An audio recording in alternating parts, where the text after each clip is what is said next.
Hi guys, and welcome back to my channel. Today's video will be extremely informational for people who are partaking in an elementary education major. I finally got to start my field hours and I got to go, and it's so amazing. I'm really getting into why I wanted to become a teacher in the first place. When you first start out college, you're typically doing core classes. It gets boring, but now I'm really like in action, and I'm like, wow, this is a beautiful thing to be educating little ones.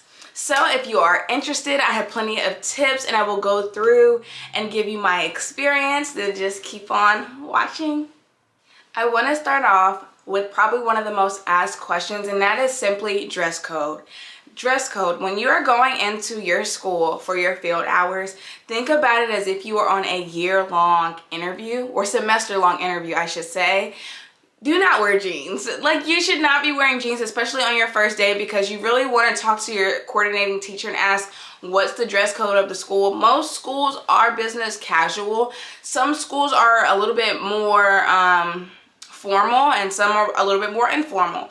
At my school, I spoke with my coordinating teacher, and she said there are times where we're allowed to wear jeans and whatnot, and she'll email me if we can wear jeans that day.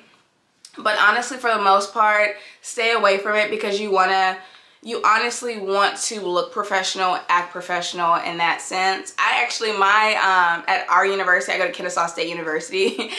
Our organization leader, she was very clear when she said, I do not want you guys wearing jeans. You guys are applying for a job. Your coordinating teachers already have jobs. So when you go in there, you need to be looking business professional. You need to be professional. So that's just at my school. At your school, it may be different, but that is something that I would keep in mind. As far as makeup goes, we're wearing masks right now, so I personally do not wear makeup, but obviously light makeup. You probably don't want to be doing anything like too drastic. But like I said, we're wearing masks. So yeah, I will say one thing. I wear jewelry, like I wear bracelets and rings. I don't have any on right now, but my babies, they were very like, I see jewelry. I love, and it just kept pointing it out, and so I kind of found myself like sliding my hands into my sleeves because I did not want to keep distracting them. So that was something I really noticed about that very quickly. I think within like the first 30 minutes I realized I probably should not have worn, sorry, I was taking my socks off. I should not have worn all of that jewelry.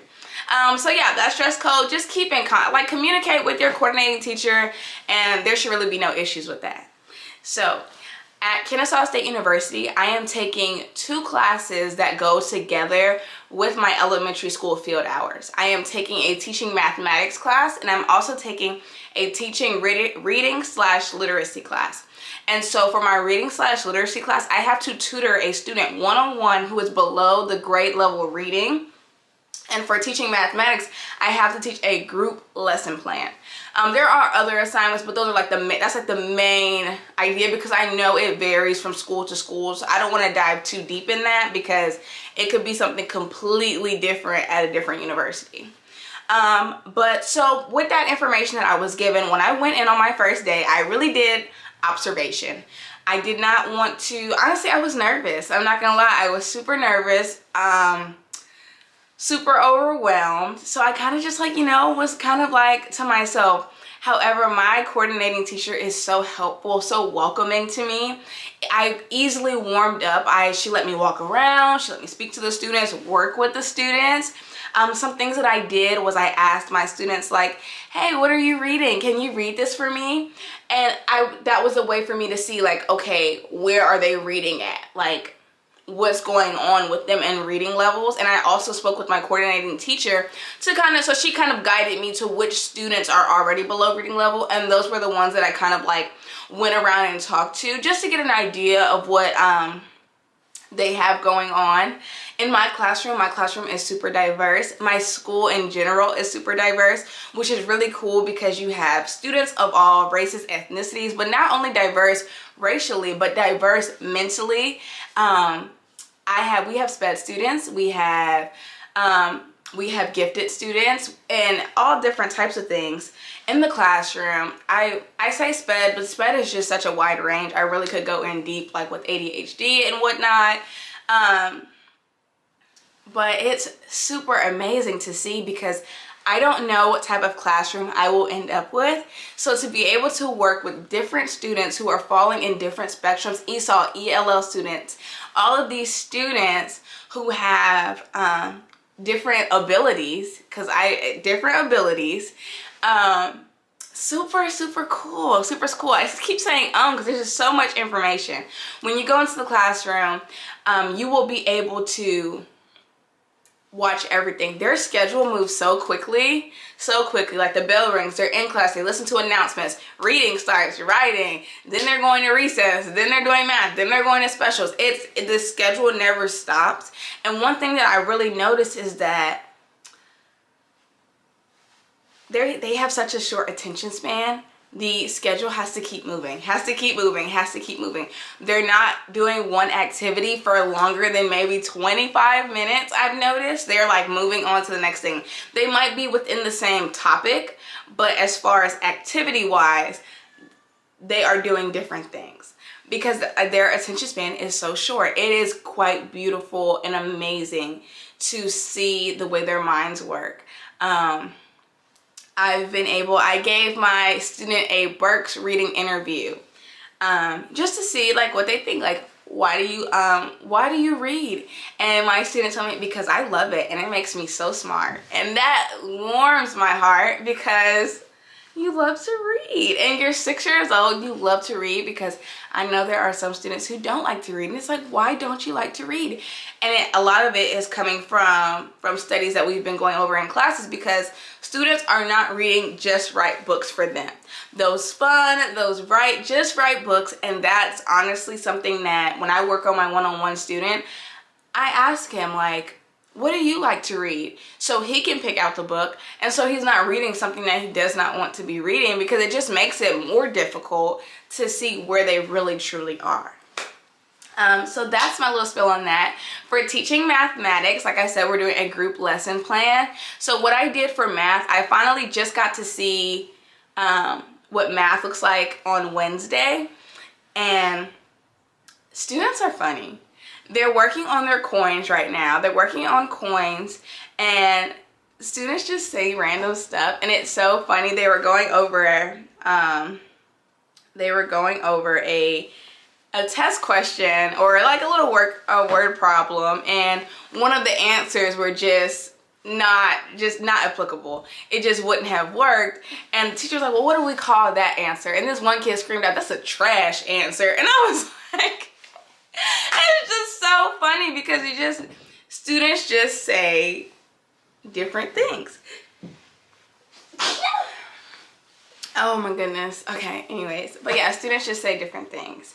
Another tip, do not be afraid to get involved in the classroom. You do not want to be sitting in the back. You do not want to do that. You want to get involved. Get involved, because that is how you are going to see and understand their development in the classroom, and you will better be able to do your assignments. We have signature assignments. You're going to have to write a long essay about all of the things you've taken on throughout the semester. So if you're not involved and you're just sitting in the back corner, not only will you be affecting yourself, but your coordinating teacher is going to take note of that. Like, he or she just didn't want to be there, kind of thing. Do not be on your phone, guys. Oh my gosh.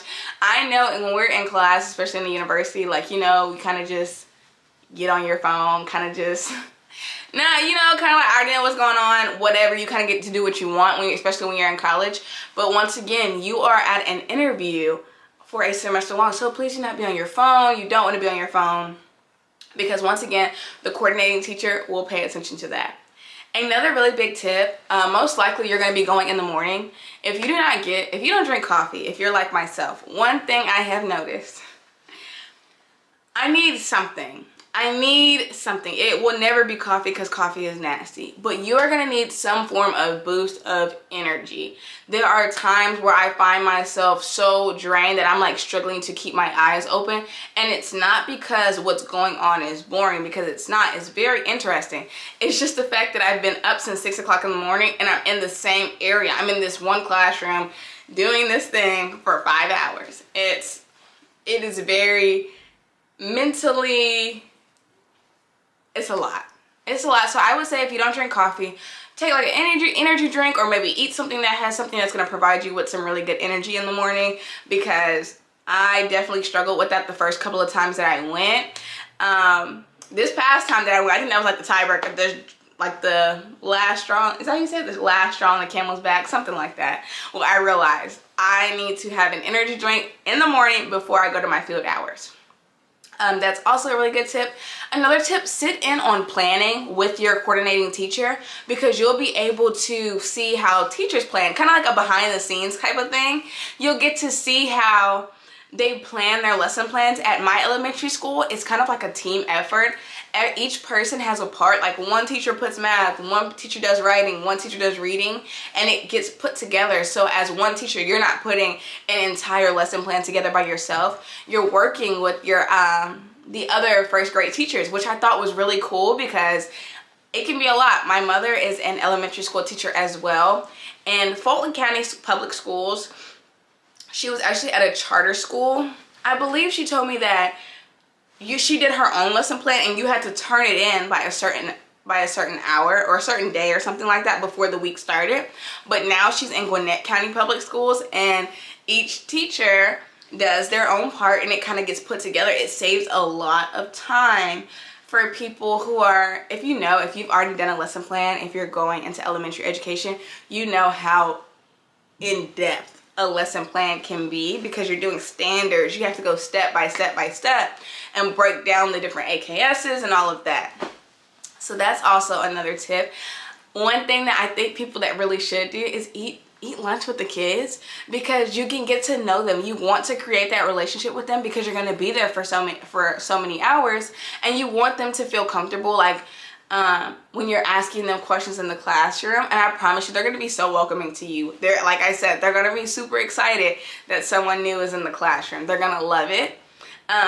So you want to do that. Go or even go on when they're on the playground, like go see what they're doing on the playground. Like just play with them. You are there to do that. For my teaching mathematics class, all of that counts for my field hours. If you are sitting in on planning with your teacher, if you are on the playground, if you are eating lunch with that all counts, because you're interacting with the students, and that is literally, you're learning how to teach students. You are learning to be with students. So those are just some really quick and easy tips that I wanted to give you guys. The last tip I will say is just enjoy yourself. Enjoy what you are doing, because it is amazing to see. I cannot stress that enough, how exciting it is to see the work that they are doing in the classroom. So yes, enjoy yourself, love what you are doing, and make the best of it. This semester will fly by. I've gone 4 times now, I believe. I've gone 4 times to my CT. It's truly amazing. I will be doing more videos on my field experience. I already have another video that I want to do soon about what a first grade assessment looks like. I have it. She gave me a copy of it. So I will be uploading that. I will film that and upload that soon. But other than that, I hope you guys enjoy, and good luck to anyone who is in their elementary education field experience. Enjoy it.